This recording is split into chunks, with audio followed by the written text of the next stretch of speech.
Ed Grimm, Chief Technology Officer here for Varian.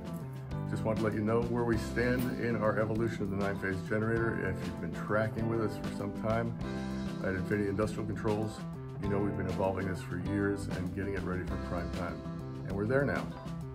We've achieved some pretty dramatic results and wanted to show that to you.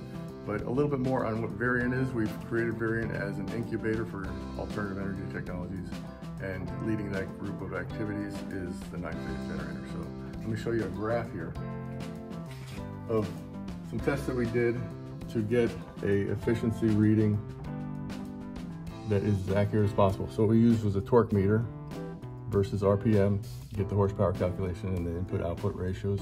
But here you can see we're over 90% at only 400 RPMs, and it only gets better as you speed up. So what we've created now and what we have at this point is ready for production. And we're gonna be cranking these out, and as we've been receiving reports from the first adopters, the results are incredible. So thanks for your attention, thanks for your support.